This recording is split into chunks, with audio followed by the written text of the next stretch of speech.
وبركاته. بسم الله الرحمن الرحيم. الحمد لله رب العالمين، والصلاة والسلام على أشرف الأنبياء والمرسلين نبينا محمد وعلى آله وصحبه أجمعين. أما بعد،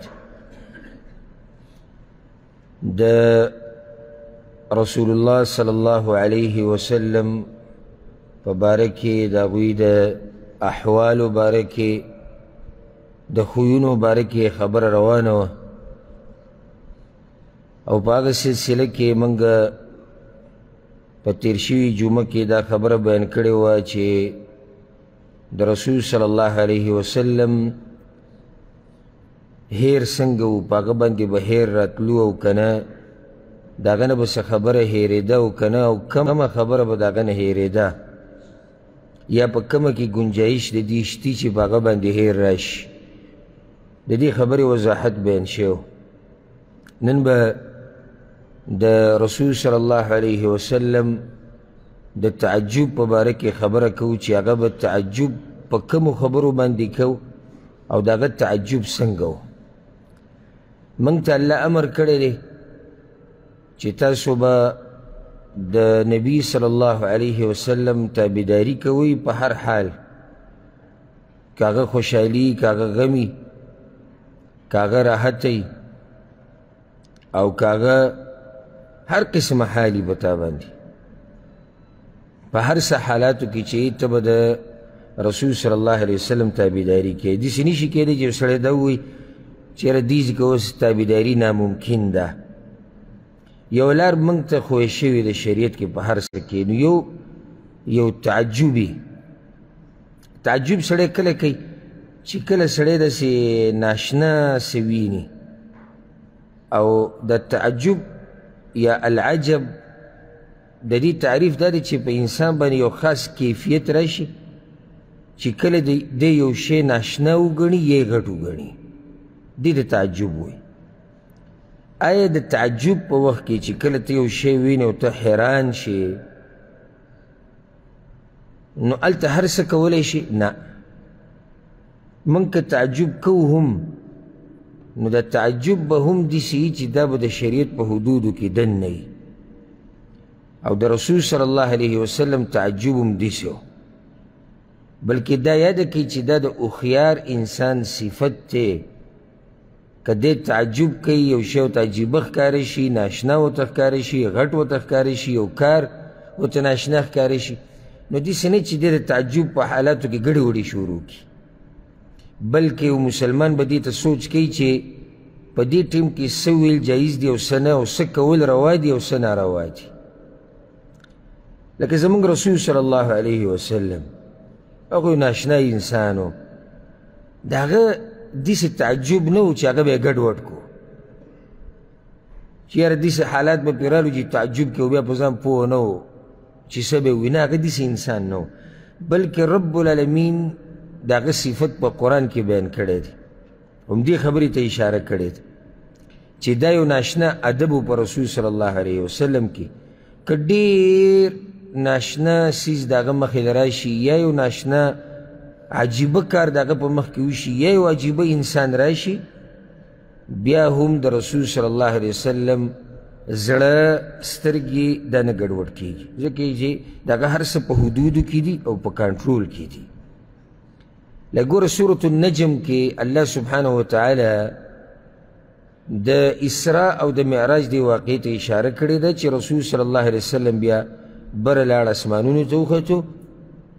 جبریل علیہ السلام وسره. نو مکه ایتونو کې الله وی اذ یغشی السدرة ما یغشی ما زاغ البصر وما طغى. اخیره کې رسول صلی الله علیه وسلم سدرة المنتهى ته پکې رسېدلی دی. دا یو ناشنا ونه ده. دغه سدرة المنتهى ته چې ورسېدو نو الله وی چې دا ونه پټه کړې وه، هغه څه چې څه پټه کړې وه حدیث کی راځي چې په دې باندې قسمه قسم رنگونه و انوار پی و، خو الله وی چې ما زاغ البصر وما طغى. د دې رسول صلی الله علیه وسلم نه سترګې ګډې وډې شوي دي او نه چې دی پکې د حد نه وتی دی. یعنې صحیح ده دا ونه ډېره عجیبه ده، بلکې د هغه د سفر ټول عجیبه دی. اسمانونو ته خته او بیا هلته هغه عجیبه احوال لیده، بیا د پیغمبرانو سره ملاقاتونه ټول عجیبه دي. خو دې هر څه رسول صلی الله علیه وسلم ګډوډ کړی نه دی چې د هغه سترګې دې ګډې وډې شي یا د هغه زړه دې ګډوډ شي، نه د هغه هر څه په قابو کې دي. او ځکه عبدالله بن عباس رضی الله عنهما وایي ما زاغ البصر ما ذهب یمین ولا شماله. د رسول صلی الله علیه وسلم یعنی سترګې او نظر نه ګس ته تللی دی او نه ښی ته تللی دی، داسې د هغه حالات کنټرول. او ځکه یو شاعر دا خبره کړې ده، وی رأى جنة المأوى وما فوقها ولو رأى غیره ما قد رآه لتاها. وی رسول صلی الله علیه وسلم جنت ولیدو، په جنت چې د پاسه څه دي هغه یې ولیدو، که چېرته دا دومره عجیبه حالات بل چا لیدلی وی هغه به ګډوډ شوی وی، ځکه چې دومره عجیبه هر څه لیده. مقصد د خبرې هغه دا دی چې رسول صلی الله علیه وسلم که تعجب کړی دی خو د هغه تعجب داسې نه و چې بې کنټروله و، یاره یو شی عجیبه ولیدو بس چې څه یې وویل او څه یې وکړو، نه. دویمه خبره هغه دا یاده کړي د رسول صلی الله علیه وسلم په باره کې چې هغه چېرته تعجب په دې خبره نه دی کړی چې دنیا یې لیدلې ده یا د دنیا ښایست او تعجب یې کړی، لکه دنیا پرستو حال چې مالداره سړی ویني بس دی ورته حیراني، که ښایسته کور ویني دی په تعجب کې، که ګاډی مزیدار ویني دی په تعجب کې، یعنی د دنیاوي چې څه دي هغه ویني بس دی په تعجب کې لاړ شي، یاره دا څنګه او دا خو ډېر عجیبه. رسول صلی الله علیه وسلم تعجب په دنیوي ښایست باندې چېرته نه دی کړی، بلکې صحابه کرامو له به تربیت هم په دې ورکوو چې د دنیا دي تاسو په تعجب کې نه اچئ، د دنیا نه مه متاثره کېږئ. او یو حدیث کې داسې راځي، امام بخاري امام مسلم راوړی دی د البراء رضی الله عنه، هغه وایي چې اهدیت للنبي صلی الله علیه وسلم حلة حریر. رسول صلی الله علیه وسلم له چا هدیه کې یو کپړه ورکړه د ریخمو، خو د ډېرو قیمتي ریخمو کپړه و، ډېره مزیداره. فجعل اصحابه یمسونها ویعجبون من لینها. صحابه کرامو دا کپړه راغسته، هر یو به پې لاس لګول او ډېر تعجب یې کوو چې ډېره پسته ده. رسول صلی الله علیه وسلم ورته اتعجبون من لین هذه، یعنی تاسو د دې کپړې د پوسوالي په تعجب کې واچولی. لمنادیل سعد بن معاذ رضی الله عنه خیر منها او الین. الله چې سعد بن معاذ رضی الله عنه دغه عظیم الشان صحابي دی چې د په مرګ سره د الله عرش خوځېدلی و، وی الله چې سعد بن معاذ رضی الله عنه کمې کپړې په جنت کې ورکړي دي هغه د دې نه غوره دي او د دې نه نرمې دي. نو ګوره د صحابه کرامو ذهن کم طرف ته واړو، آخرت ته واړو. یعنی مه متاثره کېږئ د دنیا د دې کپړو نه، متاثره شه او تعجب وکړه د جنت په کپړو باندې، سوچ د جنت وکړه، سوچ د آخرت وکړه. دا رسول صلی الله علیه وسلم د ملګرو تربیت داسې کوو. بله دا فایده یاده کوي چې د الله قدرت ته کته او تعجب کول دا په دوه قسمه دي. یو تعجب کله چې سړی داسې د الله قدرت ویني که نه عجیبه کار، او تعجب وکړي د عظمت د لاسه، د الله د عظمت د لاسه چې عظیم رب دی، نو دا حالات په مؤمن باندې راځي. او تعجب د انکار، تعجب د انکار د لاسه کول دا خو والعیاذ بالله کفر دی. یعنی یو سړی د الله عجیبه قدرت ویني دا دا څنګه دا څنګه، نو دا څنګه دوه خبرې دي. یا خو دی د الله عظمت په باره کې سوچ کوي چې عظیم رب دی دومره غټ کار یې کړی، نو دا خو صحیح ده. لکه عزیر علیه السلام چې په هغه کلي باندې تیر شو، او کالذي مر علی قریه وهي خاویة علی عروشها. عزیر علیه السلام چې کله په بیت المقدس باندې تیر شو، هغه وران شوی و، ټول بختنصر باچا وران کړی، نو هغه دا ووایي الله به بیا دا کلی څنګه را ژوندی کوي. نو دی ولې دا سوال وکړو؟ تعجب یې وکړو د څه د لاسه؟ د الله عظمت ته یې وکړو. تعجب د انکار یې نه دی کړی، دا خو پیغمبر دی، خو نبي دی. اوس څوک داسې وایي چې یاره الله دا کار څنګه کولی شي؟ تعجب دی. ولې تعجب دی؟ انکار پکې پروت دی والعیاذ بالله چې الله یې نشي کولی. او دا خو کفر دی. نو کله چې دا معجزات د پیغمبرانو یا کرامات یا ناشنا قدرتونه د الله ولیدی شي، نو الله د خپل رسول صلی الله علیه وسلم تربیت کړی دی چې تعجب په دې مه کوه، الله قادر دی د دې نه زیات څه کولی شي. لکه ګوره الله سورة الکهف کې څه وایي؟ أم حسبت أن أصحاب الكهف والرقيم كانوا من آياتنا عجبا. الله پیغمبر ته وایي اے پیغمبره، اے د الله رسوله، ستا څه خیال دی چې د اصحاب کهف دا قصه دا ډېره عجیبه قصه ده؟ یعنی ته په دې تعجب کې مه پرېوځه چې دا یو ناشنا کار دی، بلکې الله ورته وایي ما د دې نه غټ کارونه کړي دي. اصحاب کهف سره صرف څه شي چې هغه سره پاسه 300 کاله اوده پراته وو. الله وایي زما قدرت د دې نه زیات دی، ای رسوله په دې تعجب مه کوه. نو د الله قدرتونه دا چې سړی ویني نو داسې تعجب به نه کوي چېرې دا څنګه وشو دا نه، الله ته یو هېڅ شی ګران نه دی. که یو سړی د الله عظمت ته سوچ کوي هغه جدا خبره، عظیم رب دی. لکه ګوره دې حدیث ته په صحیح بخاري صحیح مسلم کې د ابو هریره رضی الله عنه وایي یو پیر رسول صلی الله علیه وسلم د سحر مانځه کې موږ له امامتي راکړه، ثم اقبل علی الناس به یې د خلکو ته مخ، او دا د هغه طریقه و چې مانځه نه بعد به مخ چاته ګرځو؟ خلکو ته. نو بیا دا خبره شروع کړه چې بین رجل یسوق بقره، یو سړی غوی ځان سره روانه کړی و، روانو اذ رکبها فضربها، نو په غوا باندې بیا سور شو، یعنې د هغې نه یې سورلی جوړ کړه د غوا نه، فضربها والی پکې دا غوا. نو دې غوا ورته وایي چې انا لم نخلق لهذا، موږ خو الله دې نه یو پیدا کړي، موږ خو الله د فصل دپاره پیدا کړي یو، دې دغه دپاره خو موږ نه یو الله پیدا کړي چې په غوا باندې دې څوک سورلي کړي او بیا دې وهي. نو خلکو یې سبحان الله تعجب. دا به راشي چې رسول صلی الله علیه وسلم طریقه یې دا و چې تعجب شي، ناشنا خبره کار به ولید سبحان الله به سبحان الله بقره تکلم، یعنی غوا خبرې وکړي. نو رسول صلی الله علیه وسلم ورته وایي فإني أؤمن بهذا، زه ګوره په دې ایمان لرمه. ولې؟ الله ته راسه ګران دي چې ما ورته یې ګویا کړي وو،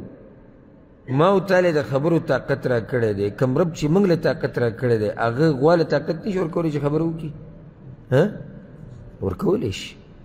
او کله چې الله طاقت د بعضو انسانانو نه د خبرو وایي نو بیا څوک شته چې طاقت وله ورکړي چې خبرې وکړي؟ نو کوم رب سره چې دغه طاقت لاس کې دی هغه رب غوالم طاقت ورکولی شي. نو ځکه ورته رسول الله صلی الله علیه وسلم زه په ایمان لرم. ګورئ و ابو بکر و عمر، او ابو بکر او عمر په ایمان لري رضی الله عنهم. او عجیبه دا ده وما هما ثم، او دا دواړه په دغه ټیم کې په دې مجلس کې نه وو. دلیل دی په دې باندې چې د رسول صلی الله علیه وسلم د هغوی په دې ایمان باندې داسې یقین و چې یاره که نشتي خو کوی نو په دې څه کوو؟ په دې یقین ساتو. بیا مخکې خبره پوره کړه وبینما رجل فی غنمه، یو شپنکی لګیا و د خپلې ګډې بیزې ورسره وي، اذ عدا الذئب، یو شرمخ راغی یو بیزې ته وتښتول یا یو ګډی ته وتښتوله. نو دې شپنکي ورمنډې کړه، د خپله بیزه او ګډی را خلاصه کړه. نو دې شرمخ ورته وایي یا هذا، ای نن خو دې زما نه خلاصه کړه، خو بله و چې بیزه راشم یوم لا راعي لها غیري، او دې سره بل څوک نه وي، څوک شپنکی به ورسره نه وي، څوک ساتونکی به نه وي، نو بیا به څوک زما نه بچ کړي.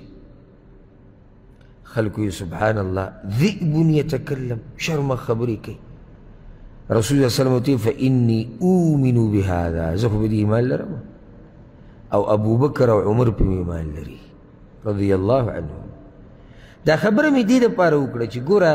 رسول صلی الله علیه وسلم دا سره تعجب خبره خو نه ده. د الله د قدرتونو په مخ کې دا سره تعجب خبره ده؟ هیڅ تعجب، د الله خو لوی قدرت دی. لوی قدرت د الله دی نو په دې کې څه تعجب خبره ده. او ځکه ابو سعید الخدري رضی الله عنه روایت ته دا واوره د هغې نه عجیبه دی. هغه وایي چې او دا روایت امام احمد راوړی دی، و یو پیر یو شرمخ چې دی په کنډک باندې حمله وکړه نو یو ګډی ته وتښتوله، دغه شپنکۍ پسې روان و ګرځېدو پسې نو راخلاصه یې کړه. نو دا دغه یې راونیو دا شرمخ چې دی بیا حمله وکړه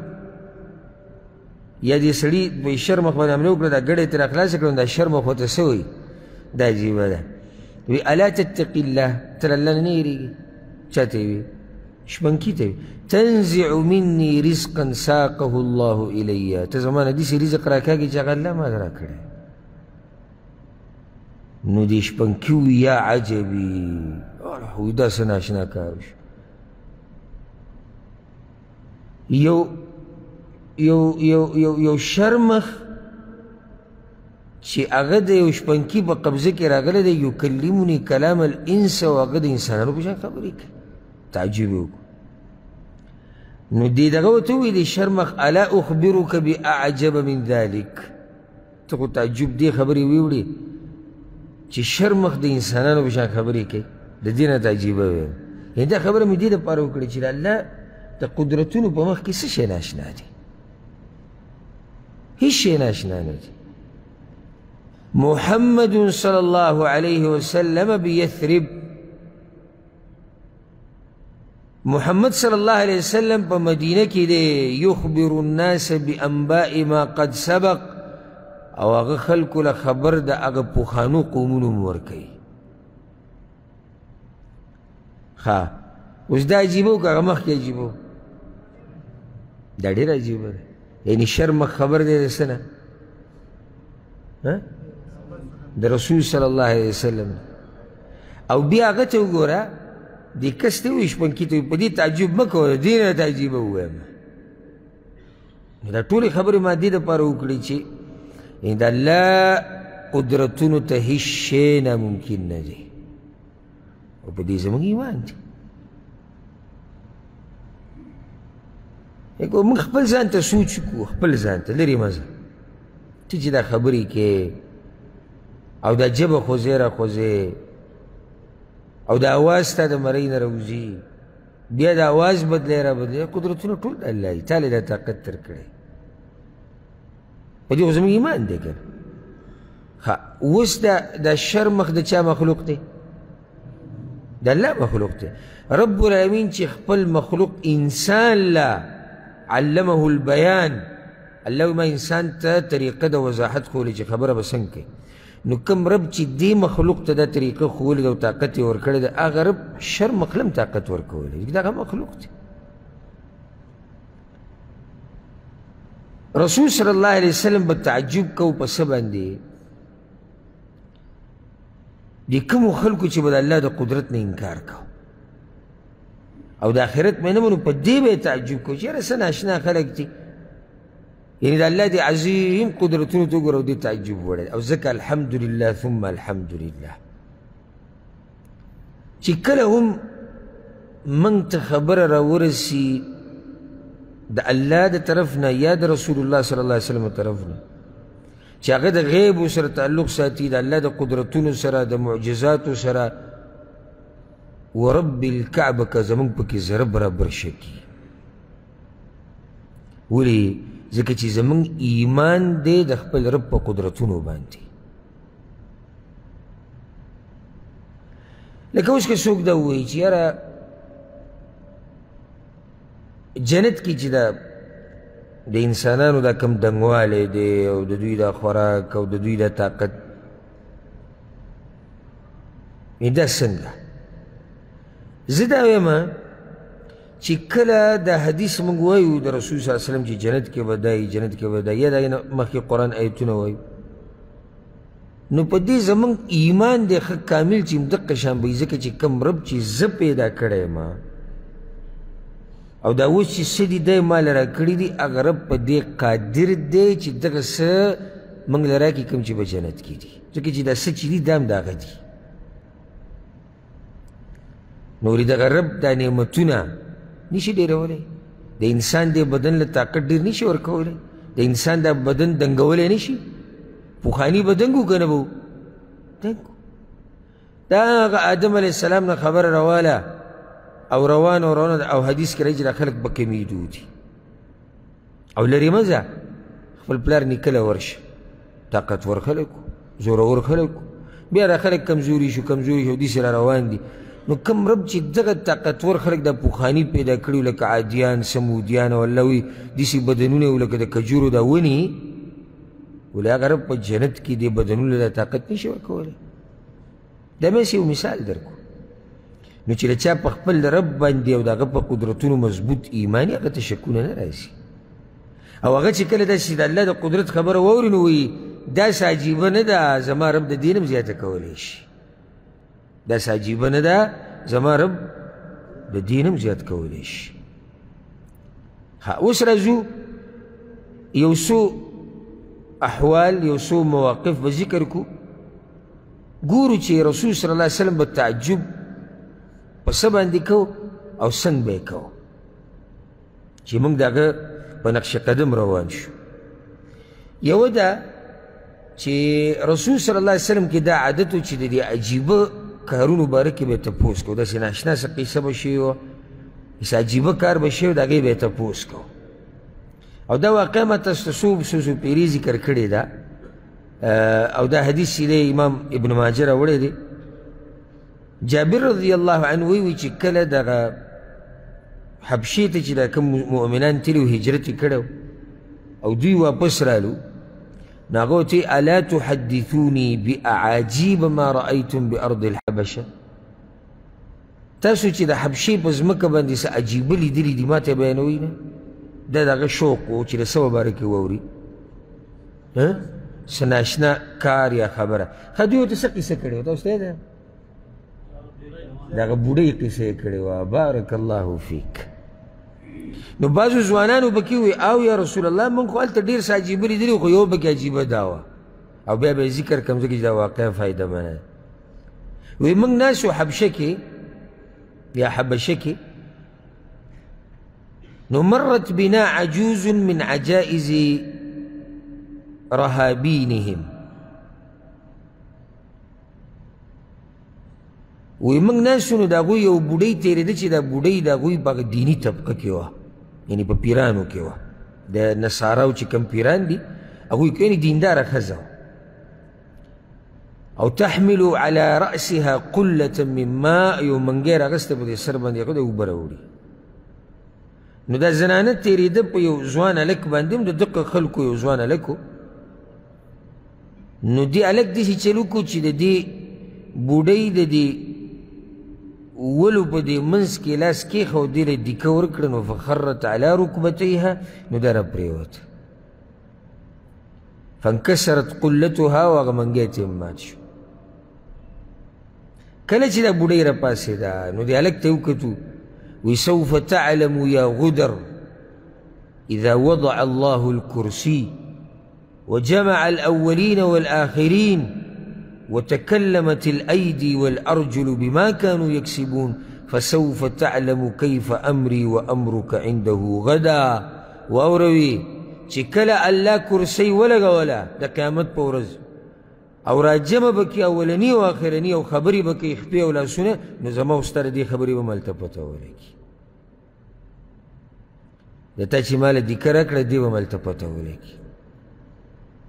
نو دا یو عجیبه قصه وه نو رسول صلی الله علیه وسلم وی صدقت رښتیا ویلي دې بوډۍ الله به هغه امت څنګه پاک کړي د ګناهونو نه او څنګه به ورله عزت ورکړي چې په هغه امت کې د زورور نه حق د کمزوري دپاره نه اخیستی کېږي نو دا مې خبره کوله چې د رسول صلی الله علیه وسلم د عجیبه قصې واقعات دی خوښ او ځکه به دا وی ملګرو ته لکه جابر رضی الله عنه روایت دی وی رسول صلی الله علیه وسلم وی چې حدثوا عن بني اسرائیل ولا حرج د بني اسرائیلو چې کوم واقعات دي بیانوي په دې کې څه ګناه نشته فإنه كانت فيهم الأعاجيب دا غوی ګوره ډېر عجیبه قصې د رسول صلی الله علیه وسلم وایي دا حدیث امام احمد راوړی خو دا ورسره قید دی د شریعت د نورو قواعدو نه معلومیږي چې هغه قصه د بني اسرائیلو بیانولی شي چې زموږ د شریعت او زموږ د عقیدې خلاف نه وي لکه بعض داسې بې سنده قصې شتي چې هغه زموږ د عقیدې څه دي خلاف دي زموږ د شریعت خلاف دي هغه به نه بیانوي قصه بیان که سند یې وه خو سند یې شتي که سند یې نه و سند یې نشتي او زموږ د شریعت خلاف نه ده او په کتابونو کې را نقل شوې د قصه او د عقیدې خلاف نه ده د قرآن او حدیث خلاف نه ده بیا هم بیانولی شي او سند یې نشتي داسې به ورسره وایي چې سند یې نشتي خو په اسرائیلیاتو کې داسې قصه راځي د بني اسرائیلو نه نقل ده او الله اعلم سند یې نشتي خو داسې قصه ده بیان یې که هېڅ خبره نه ده خو څه چې د عقیدې د قرآن او حدیث او د شریعت خلاف نه او چې سند یې برابر و نو بیا زموږ د شریعت خلاف نشي راتلی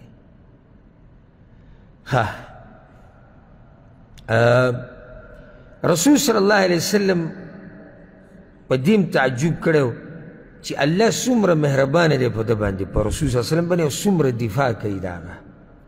په دې تعجب کړی لکه اوس ګوره که تاسو مکي دور ته لاړ شئ او موږ سیرت ټول ذکر کړی او په هغې کې هغه 14 کال وګورئ په دې 14 کالو کې د کافرانو د قریشو څه سندي کړي د رسول صلی الله علیه وسلم سره خو چا ساتلی دی الله ساتلی دی یو روایت کې حدیث راځي امام بخاري راوړی د ابو هریره رضی الله عنه وی الا تعجبون كيف يصرف الله عني شتم قريش ولعنهم ګوره تاسو تعجب نه کوئ ګوره په دې تعجب کوي تاسو تعجب نه کوئ چې الله څنګه د قریش دا کنځلې او د سپکې سپورې زمانه اړوي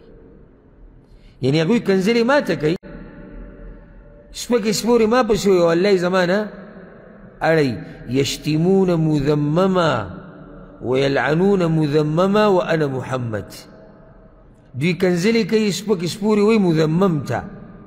مذمم هغه چاته ویلی کېږي په عربۍ کې چې یعنې بد سړی بدې ویلی کېږي او وایي زه خو محمد یم صلی الله علیه وسلم ځکه سیرت کې داسې راځي وایي چې کله به هم د کافرانو خپل منځ کې بحث کوو د قریشو نو چې د رسول صلی الله علیه وسلم ذکر به یې کوو نو دې ته به یې مذمم وایي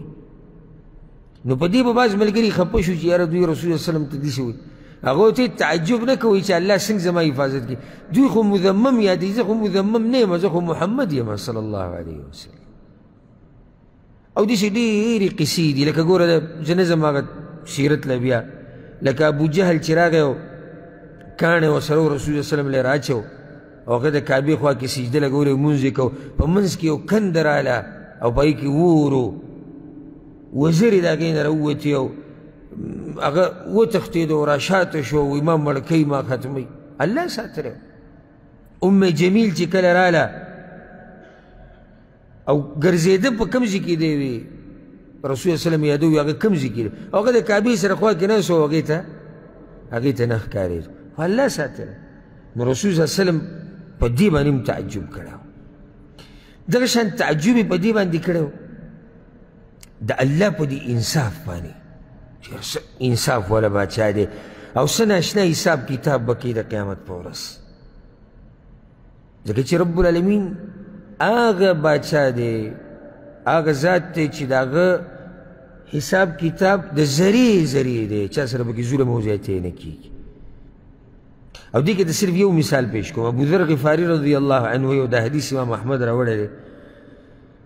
او دا د یېرې حدیث هم دی او د خوشحالۍ هم دی وچ ان رسول الله صلی الله علیه وسلم كان جالسا یو پیر رسول صلی الله علیه وسلم ناس و شاتان تقترنان رسول صلی الله علیه وسلم ډډه لګولې و ناس او دوه ګډان یو بل سره مقابله کوله په ښکرونو باندې یو بل وهل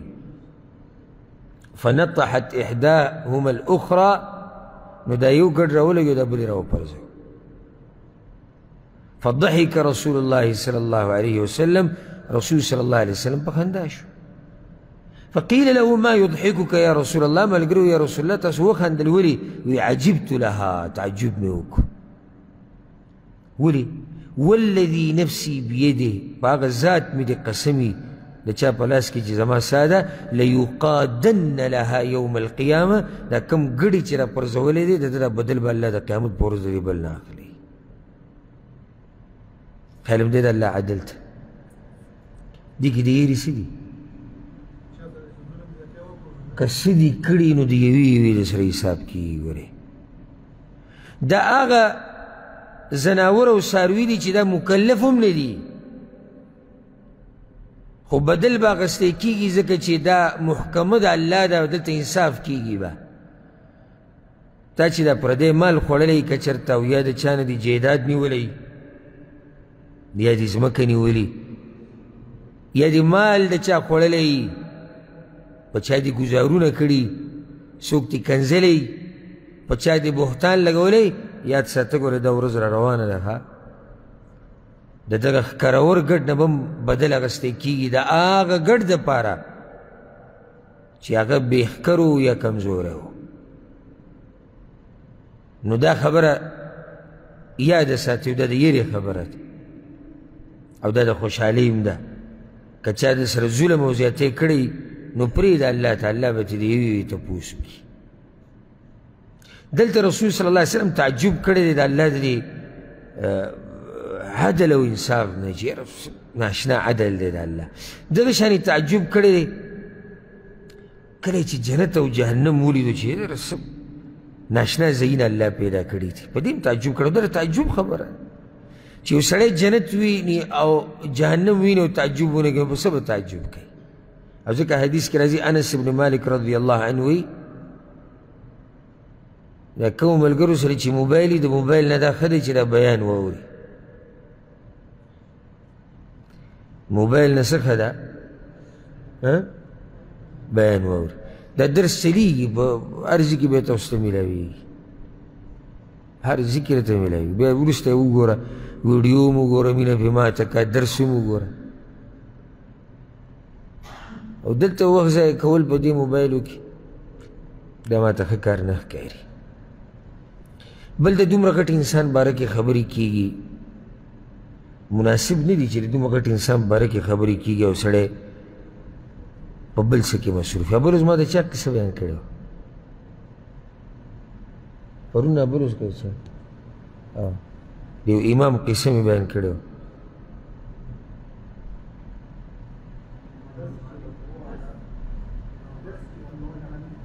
امام مالک رحمه الله بارک الله فیک. امام مالک د حدیثو د درس په دوران کې لړم چیچلی او غږ یې نه کو د درس ته ختمولو پورې ځکه چې مناسب نه ده چې د رسول صلی الله علیه وسلم باره کې خبرې کېږي او زه یم چې زه لړم چیچلی یم. قدر به کې احترام به کې د رسول صلی الله علیه وسلم د خبر. ما یې د آخرت احوال یې لیدلي و نو تعجب یې کړی ځکه چې دغه ناشنا عالم دی د آخرت ته که نه. انس ابن مالک وایي چې رسول صلی الله علیه وسلم یو پیر لمونځ وکړو او بیا منبر ته وختو. په منبر چې ودرېدو نو د جومات دې قبلې ته اشاره وکړه وایي دلته په دې قبله کې الله ما ته جنت هم وښو او ما ته جهنم هم وښو په دې منځ کې یې ورته وښو.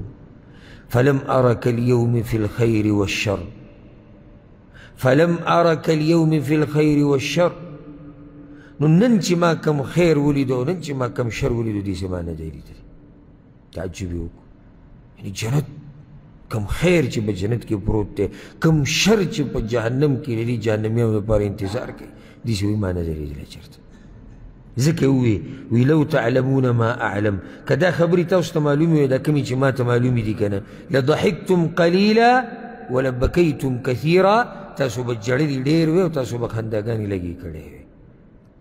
نو تعجب یې څه نه وکړو جنت او د جهنم. اوس زه راته دا ووایم فایده چې جنت او جهنم دومره عجیبه دي چې رسول صلی الله علیه وسلم ولیدو نو تعجب یې وکړو. د دې نه تعجیبه ونه وایم غوږ وتکېده. د دې نه عجیبه دا ده چې د یو سړي په دقه ځایونو باندې ایمان دی چې جنت هم شته او جهنم هم شته او هغه دومره عجیبه دي.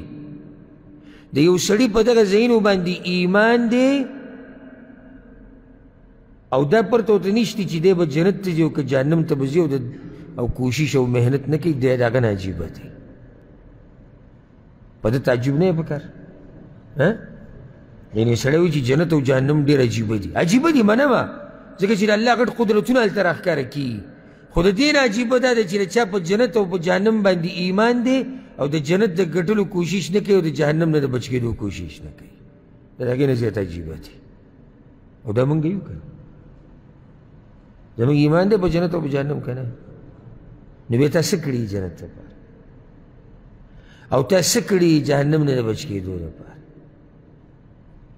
ځکه حدیث کې راځي رسول الله وسلم په دغه کس هم تعجب کړی دی واوره او دا حدیث زه یقیني ویم چې ډېر ملګري مسلمانان وروڼه او خویندې به اول پرې راوري ابو هریره رضی الله عنه وی رسول صلی الله علیه وسلم دا خبره کړې ده او دا حدیث امام ترمذي راوړی ما رأیت مثل النار ما د جهنم په شان ځای نه دی لیدلی نا محاربها او اوده دی تښتېدونکی د جهنم نه ولا مثل الجنه او ما د جنت په شان ځای نه دی لیدلی نا مطالبها خو هغه څوک چې غواړي هغه اوده پروت دی تعجب دی یعنی د جهنم نه یریږم او زه اوده یم جنت غواړم او زه څه یم اوده یم تعجب خبره نه او په دنیا کې چې ته د څه نه یریږي نو ځان ترې بچ کوې هر هغه څه نه ته د ځان بچ کولو کوشش کوې چې ته ته ترې یریږي او د هر هغه څه د ترلاسه کولو کوشش کوې چې کوم شی ستا خوښ او ته یې غواړې پیسې دې خوښې دي نو د کوم ځای نه کوم ځای ته پسې رالی ګوره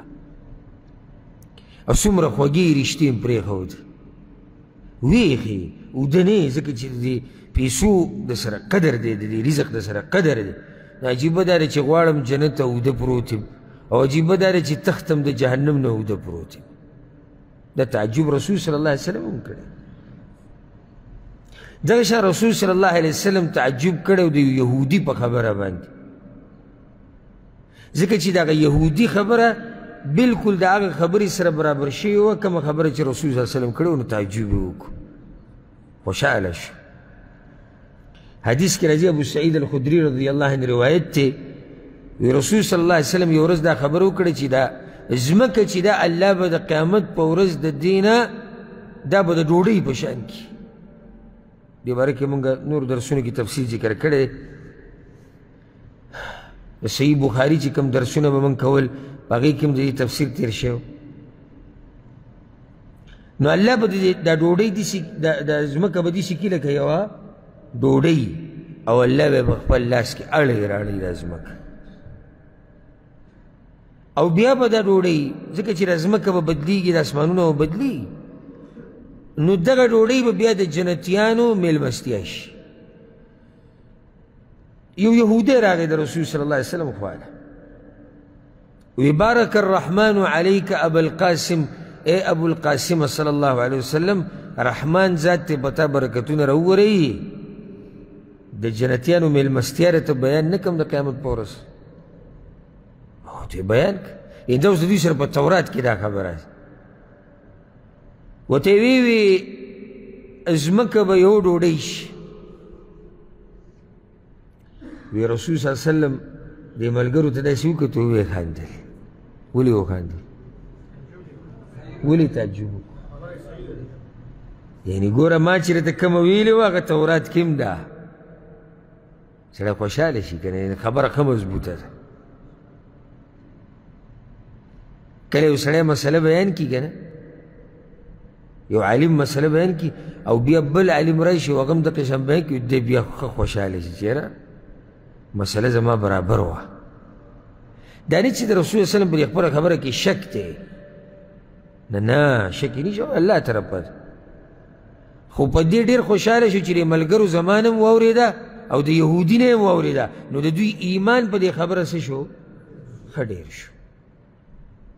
بیا ووی د هغوی انګولی راته بیان نه کړم چې انګولی سالن به د دوی صحیح د جنتیانو وي ویې وایه که نه وی بالام و نون بالام او نون صحابه کرام وی یا رسول الله وما هذا دا بالام او نون پکې څه ته وایي نو بالام دا غوی ته وایي او نون دا مهی ته وایي. نو د غویي په غوښه او د مهی یأکل من زائدة کبدهما 70,000 د غوښه په دوی خورولی کېږي او دې روایت کې دی چې د دې اینه او د دې اینې سره چې کومه وړه غونته کې ټوکړۍ دې ته زائده وایي په عربۍ کې، دا به په جنتیانو باندې الله خوروي او صرف دغه معمولي ټوکړه دا به 7000 کسان خوري. تعجب پکې شته؟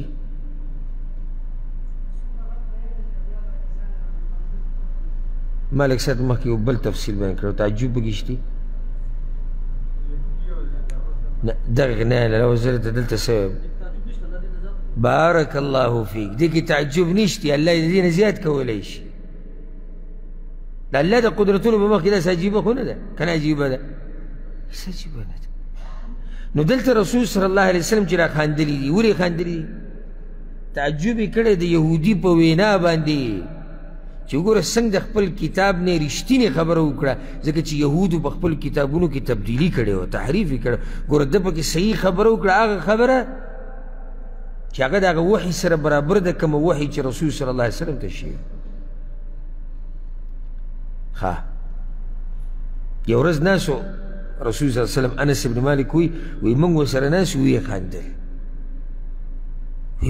بیا موږ ته ووایي چې هل تدرون مما اضحک، تاسو ته دا پته شته چې زه ولې خاندم؟ نه وایي موږ ورته وایي چې الله ورسوله اعلم، الله او د الله رسول ته پته ده. وایي چې من مخاطبة العبد ربه، قیامت په ورځ چې به دا بنده د خپل رب سره لګي خبرې اترې به کوي، هغه را یادې شوې نو تعجب وکړو، نو ویې خندل. بنده به لګي د چا سره؟ خپل رب سره. دا حالاتو په موږ ټولو باندې راځي. تعجب په څه دی؟ وایي دا بنده به وایي چې یا رب الم تجرني من الظلم، ای زما ربه تا زه د ظلم نه بچ کړی نه یم چې ظلم به نه کېږي. ورته یاو الله به ورته یاو ظلم خو نه زه چا باندې کوم او نه په چا باندې کېدی شي د الله په در کې. نو بس صحیح دی الله، زه صرف د خپل ځان نه ګواه منم او نور یو ګواه نه منم. ورته صحیح، نو نن ته کافي د خپل ځان دپاره چې ته ګواه شي. فیختم علی فی، نو په خوله باندې به ورته مهر ووایي او الله به دغه اندامونو ته وایي خبرې کوئ. نو لاسونه، خپې، جبه، سترګې چې څه یې کړي دا ټول به بیان کړي. نو چې کله دته د خبرو اجازت میلاو شي نو دی به وایي بعدا لکن وسحقا، هلاک شي تباه شي د خپلو اندامونو ته به وایي فعنکن کنت اناضل، ما خو ستاسو لپاره د الله سره بحث کو، تاسو په ما باندې ګویې وکړه. دا حدیث امام مسلم راوړی. رسول صلی الله علیه وسلم تعجب وکړو، ځکه روایت کې وایي چې عجبت من مجادلة العبد ربه یوم القیامه، تعجب مې په هغه بحث مباحثه باندې وکړو چې بنده به یې کوي د خپل رب سره. الله اکبر. او یو حدیث کې داسې راځي، دې ته خو کې د یېرې روایت دی، امام طبري دا راوړی دی. ابو موسی الاشعري رضی الله عنه وی کافر به راوغوښتی شي او منافق د قیامت په ورځ حساب کتاب له الله به ورته دا اعمال ټول وښیي، دی به ترې منکر شي چې دا ما نه دي کړي. نو بیا به وایي چې ای ربه ستا په عزت مې دې قسمي، دا منافق به دا وایي او دا کافر، ستا په عزت مې دې قسمي دا کوم ملائک چې دي دا اعمال چې لیکي دوی هغه څه زموږ په باره کې لیکلي دي چې موږ نه دي کړي. نو دغه ملک به ورته وایي دا په ملایکو کې چې کوم موکل دی په دې چې لیکل کې دا بد اعمال لیکي، ولې وایي تا په پلانې ورځ په پلانې ځای کې پلانې وخت کې دا کار نه و کړی؟ دی به وایي لا وعزتک، نه نه ای الله ستا په عزت مې دي زموږ قسمي ما دا کار نه دی کړی. نو د ده په خوله باندې به مهر ووالی شي. ابو موسی اشعري رضی الله عنه وایي اولنې اندام چې د ده د بدن نه به خبرې شروع کوي هغه د ده د خی ورون چې کوم دی دا به اولنې خبرې شروع کوي. دا خی ورون او دا خی پتون دا به خبرې شروع کی او بیا ابو موسی رضی الله عنه دا آیت وی اليوم نختم على أفواههم وتكلمنا أيديهم وتشهد أرجلهم بما كانوا يكسبون. الله إنن ورځ به زه دوی په خولو باندې مهرونه واما او د دوی دا خبرې او د دوی دا خپې به زما سره د دوی دا لاسونه او د دوی دا خپې به خبرې کوي او هغه څه به بیانوي چې څه دوی کړي دي. دا ډېره د یېرې خبره ده. ښه وګوره په غور سره د خپلو لاسونو ته او د خپو ته او د بدن ته همدقه بدن به ستا باره کې ګواهي ورکوي او چې ښه کار دې کړی د ښه کار دې هم ګواهي کوي. نو دلته رسول صلی الله علیه وسلم تعجب کړی دی او دا حال دا کوم چې دی ابو موسی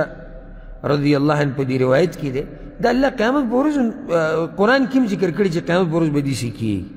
لکه الله سوي سورة المجادله کې يوم يبعثهم الله جميعا الله وي په کومه ورځ چې به زه دا ټول خلک راجمع کړم فيحلفون له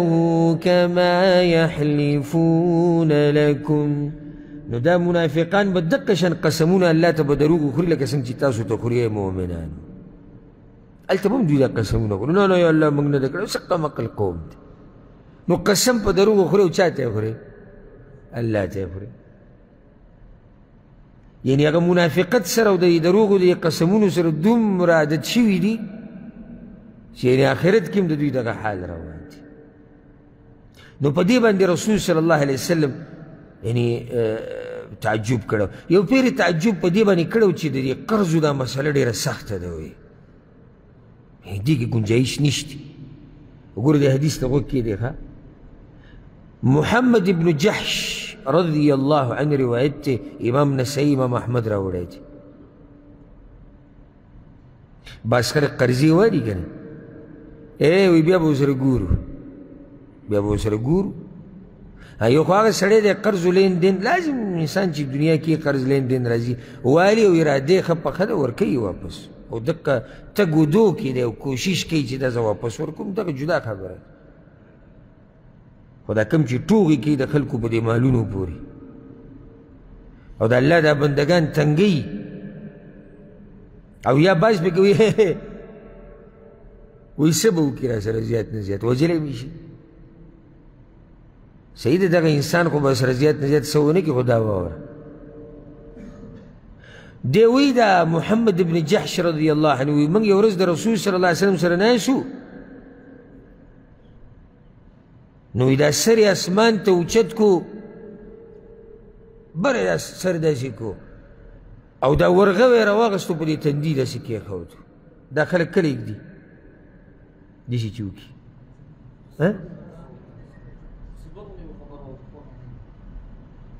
نږدې دلته چا څه وویل نه تعجب چې سړی وکړي داسې نه وي دغه شان رسول صلی الله علیه وسلم وکړه دا ورغوی به یې تندي کېښ وایي سبحان الله سبحان الله. دا به هغه په تعجب کې ماذا نزل من التشدید څه سخته مسله نازله شوې ده.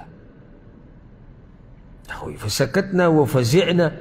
موږ غلی شو او موږ ډېر په غم کې شو ویرېدو غلی شو څه یې نه شو په غم کې شو چې آخر دا کومه سختي را نازله شوې ده. فلما كان من الغد سباوي ما رسول الله صلى الله عليه وسلم تبوزو يا رسول الله ما هذا التشديد الذي نزل دا كما السختي ده جنازله شوي ده وما توي چې والذي نفسي بيده باغ رب مې قسمي ده چا بلاس کې جما ساده لو ان رجلا قتل في سبيل الله یو سړی ووجلی شو د الله په لار کې د الله په لار کې چې ووجلی شي صحیح شهید دی ګوره یو سړی که چېرته د الله په لار کې ووجلی شو ثم احیي بیا الله را ژوندی کو ثم قتل بیا مړ شو څو پیرې مړ شو دوه پیرې ثم احیي بیا الله را ژوندی کو ثم قتل بیا مړ شو څو شو درې وعليه دین او په ده باندې قرضي ما دخل الجنة حتى يقضى عنه دينه د هغه وخته پورې جنت ته نشي تللی چې څو پورې دا قرض نه ورکړی شي څو پیرې شهید شوی؟ 3 پیرې. نو دا تعجب رسول صلی الله علیه وسلم کړی و چې یعنې دا د ډېره سخته مسله نازله شوې ده. دغه شان د بعضو مخلوق د ملګرو د پردو کارونو ته یې کتلي ده او تعجب یې کړی دی کله نه کله رسول صلی الله علیه وسلم. لکه بای کې یو تعجب یې په څه کړی و؟ عایشه رضی الله عنها سره لوبې وي په هغې تعجب کړی و. او ځکه وایي چې وی کله چې رسول صلی الله علیه وسلم د تبوک د غزا نه واپس راغی او خیبر یا د خیبر د غزا نه، شک دی د راوي، او امام ابن حجر ترجیح دې له ورکړې چې دا د خیبر خبره کوي. خیبر نه چې کله رسول صلی الله علیه وسلم را واپس شو، نو کله چې را واپس شو او په دغه ورځو کې د هغې عمر 14 کاله و تقریبا. وفي صحوتها ستر، او د هغې په دې کوټه کې د عایشه رضی الله عنها په کوټه کې پرده ځوړنده وه. دا پرده داسې المارۍ ته کړکۍ ته ځوړنده وه. فكشفت فهبت ريح سلي راله فكشفت ناحية الستر عن بنات لعائشة لعب. نو هغه پرده چې اوچته شوه نو دغې کې د عایشه رضی الله عنها لوبې پرتې وي، لکه دا نینځکې او دا قصې نو چې دا جنکۍ په دې باندې لوبې کوي، بلکې چې ښه ډېر عمر یې د جنکو بیا هم دا قسمه لوبې او دا شینې خوښ، دا د زنانو فطرت دی. رسول صلی الله علیه وسلم ورته ما هذا یا عایشه، عایشې دا دې سره جمع کړي دي؟ وی بنات دي دا او زما ګوډکي دي. په منځ کې یو اس ولیدو چې د هغه 2 وزرې وي، هغه وزرې ولې د کپړو نه جوړې کړې وي. نو رسول صلی الله علیه وسلم ورته وي دا منځ کې څه دی؟ وي دا خو اس دی. نو دا د دې د اس تنکتې څه دي؟ وي جناحان دی، د 2 وزرې. وي فرس له جناحان، دا اس وزرې. تعجب یې وکړو. هغې ورته اما سمعت ان لسلیمان خیلا لها اجنحه، ولې تاسو نه دي اورېدلي چې سلیمان علیه السلام سره یو اس و د هغه 2 وزرې؟ فضحك رسول الله صلی الله علیه وسلم، په خندا شو حتی رأیت نواجذه، دومره وخندل چې ما د هغه غاښونه ولیدو. دا حدیث امام ابو داود راوړی. نو تعجب یې په څه وکړو؟ اس په دې وزرو باندې. دغه شان تعجب یې کړی په دې باندې چې دا انصار په کجورو سخت مین دي. انصار چا ته ویلی کېږي؟ مدینې والا. او مدینې کې ټولې کجورې. اوس هم چې لاړ شي مدینې کې څه ځای په ځای د کجورو باغونه دي او د کجورو دوکانونه دي. غټ تجارت په دنیا کې چې د کجورو کېږي، نو یو مشهور ځای د کجورو هغه بیا مدینه منوره ده. انس بن مالک اوس دې خبرې ته غوږ کېد رضی الله عنه. او زه درته دا وایم د الله شکر ادا کوو چې زموږ تعلق یې د قرآن او حدیث سره پیدا کړی دی. یعنې چې ګنټه او یو نیمه ګنټه سره پاسه ګنټه بیان کېږي او ته دا اورې الله وایي او صحابي وایي او پیغمبر وایي او الله وایي او پیغمبر وایي او پیغمبر وایي او حدیث کې دی او بخاري وایي او ابو داود وایي او امام ابن ماجه وایي. دا ګوره د الله اوچت نعمت دی، هر چا ته یې نه نصیب کوي. یعنې تاسو به د یارانو بیانونه اورېدلي، څوک ډک وسلې ولي، څوک خوبونه بیانوي، څوک په هوا کې الوځي، څوک غله معلوموي، څوک قصې کوي، څوک وظیفې بې سنده ورکوي، څوک خپله باتوري بیانوي، څوک د خپل مذهب دفاع کوي، څوک د خپلو مولیانو د بزرګانو قصې بیانوي، څوک څه کوي څوک څه کوي. او ته په یو داسې بیان کې کښېنې چې هغې کې د الله او د الله د رسول خبره کېږي. دا ګوره اوچت نعمت دی، شکر ادا کوي دې نعمت، الحمدلله ووایه. او د دې نعمت بې قدري ونه کېږي نه الله به یې نه والي. الحمدلله. الله دې موږ له مرګ هم په دې باندې راولي. انس بن مالک وایي رضی الله عنه، وایي د ابو طلحه رضی الله عنه یو زوی مړ شوی چې د ام سلیم نه پیدا و. څه قسم ذهن ته راغی اکټ لاندې چې یخه ام سلیم بارک الله فیک ام سلیم د چا مور ده د انس بن مالک رضی الله د دې زوی مړ شوی او دا هغه زوی دی هغه رسول صلی الله علیه وسلم چې به ورسره لوبې کولې یا ابا عمیر ما فعل النغیر د دې سره یې مرغۍ وي هغې به یې لوبې کولې هغه مرغۍ ته مړه شوه د هغې نوم نغیر و نو رسول صلی الله علیه وسلم به ورته بیا ووایي ابو عمیر دې ماشوم ته به هغه نغیر دې څه شو یا رسول الله خو مړ شوی دا ډېر نازبین ماشوم و د ابو طلحه رضی الله عنه او د الله کارونه دي چې هغه مړ شو د هغې به ځان له قیصه ده د دغې نه بعد الله وله بل زوی ورکو نو انس وی رضی الله عنه ما ته زما مور وي چې د هغه وخته پورې دې ماشوم له پی نه ورکوم او نه به له څوک پی ورکوي چې څو پورې تا دا ماشوم رسول الله صلی الله علیه وسلم له نه یې وړی ولې به هغوی ماشومانان وړو برکت دپاره چې کجوره ورته خو لګې کېږي وی چې کله سحر شو ما دا خپل رور راواغست رور یې دی که نه خو په څه کې ورسره شریک دی په مور کې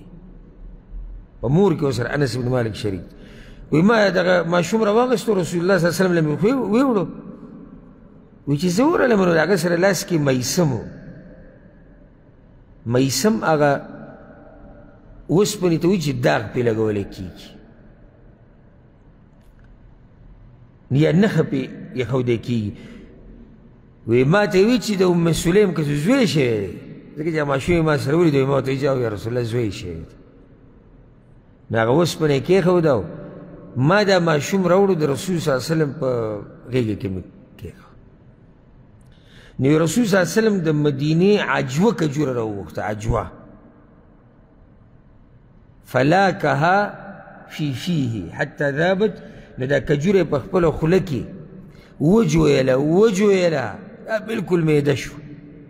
ثم قذفها فی فی الصبي بیا د ماشوم په دې خوله کې ور واچوله فجعل الصبي يتلمضها وړوکی ماشوم دی او په دې کجوره پسې دا جبه سمه راوویسته دا چې په دې خوله کې واله وی رسول صلی الله علیه وسلم تعجب وکړو هسې وګوره که نه وي انصار د دې عمر نه په کجورو باندې مین دي یعنې دې وړوکي خسکي ته ګوره دی هم په کجوره دومره مین دی چې جبه پسې تاویي راتاویي دلته رسول صلی الله علیه وسلم تعجب کړی وي فمسح وجهه په دې مخې وله داسې لاس راښکودو او انس ته یې ووایي چې ام سلیم ته ووایي چې د ده نوم عبدالله دی نو څه برکتي خلک وو چې رسول صلی الله علیه وسلم د هغوی دپاره نومونه به کېښودو د هغوی په مخ باندې به یې لاسونه راښکودو الله دې ورسره زموږ ملاقات په جنت کې وکړي نو ام سلیم ته ووایه چې د ده نوم عبدالله دی نوم یې ول عبدالله کېښودو دا رسول صلی الله علیه وسلم دلته تعجب کړی دا حدیث په صحیح مسلم کې دی دا حدیثونه په دې مشهورو کتابونو کې دي خو مشکل زموږ په ملک کې دا دی چې دا کتابونه هلته دا حدیثونه ډېرو مولیانو ته نه دي معلوم او که دا کتابونه یې ویلي مې د برکت دپاره یې ویلي او وایي دوره مو وکړه نه خبرې د کتاب نه او نه خبرې د مسلې نه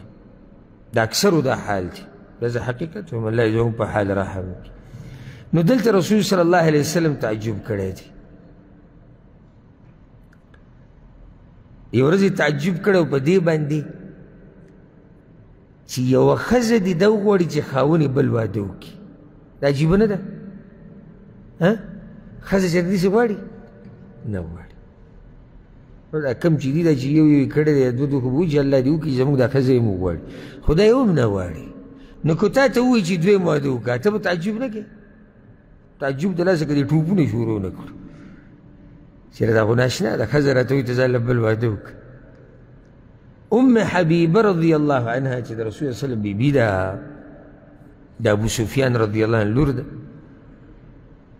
هغه وایي ما یو ورځ رسول صلی الله علیه وسلم ته وایي چې یا رسول الله زما دا خور تاسو په نکاح نه اخلئ وی ما ته وایي چې او تحبین ذلک ولې ستا دا خوښه ده تعجب وایي ښځه وایي وایي ما ته ښځه وایي چې ته بله ښځه او خپله خور یادوي چې دا په نکاح نه اخلي وی ما ورته چې او نو خوښوم یې نو زه خو هسې هم یوازې نه یم بنې خو زما هسې هم شتي اوس یو ښځه یوازې وي هغه لا بیا هم خاوند یې راټینګ کړی چې بله ونه کړي که نه خو کیسه خو هسې هم جوړه شوې ده اوس یو سړی دوه ودونه وکړي که نه او یا درې وکړي نو بیا هغه ښځې دا پروا هم نه کوي که دی بل وکړي هغه هسې هم تقسیم شوی دی یا رسول الله وایي زه خو هسې هم یوازې نه یم بلې خو شتي خو زما دا خوښه ده چې په دې خیر کې خیر یعنې د رسول الله وسلم په دې نکاح کې په دې کې ما سره زما دا خور شریکه شي نو هغه ورته ان ذلک لا یحل لي ام حبیبه ده زما دپاره نه دي حلال دوه خویندې د یو کس په نکاح کې نه جمع کېږي نو دلته یې تعجب کړی دی په څه باندې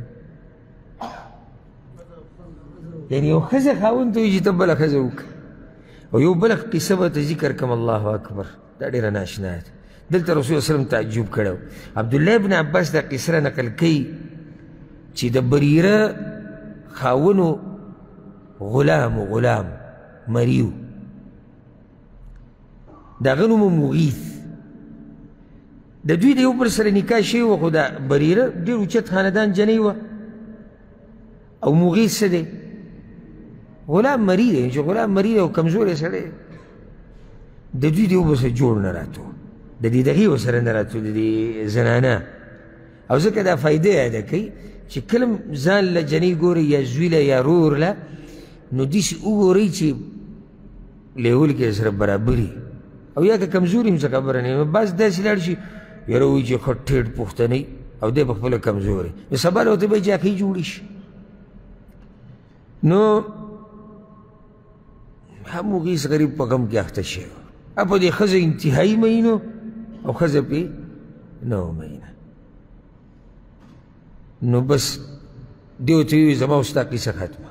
زما خواله به نه راسي اوس دې قصې ته غوږ کېدی عبدالله ابن عباس وایي دا قصه ماته داسې یاده لکه زه چې اوس مغیث ته ګورم اوس وایي ما ولیدو یطوف خلفها یبکي په دې بریره پسې شاته روانو د مدینې په کوڅو کې جړلې ودموعه تسیل علی لحیته او د اوښکې په دې ږیره باندې روانې وي چې لکه دومره جوړه کوو دومره پې مینو دا د مینې انتها ده چې په ښځه پسې روان دی او اوښکې په ږیره باندې دي فقال النبي صلی الله علیه وسلم لعباس رسول الله صلی الله خپل تره ته وایي عباس ته یا عباس الا تعجب من حب مغیث بریره هسې عجیبه نه ده چې هغه دې مینې ته وګوره دا مغیث په دې بریره څومره مین دی او چې په دې مینه تعجب نه کوې نو په څه به کوې د تعجب مینه نه ده ډېره تعجب ده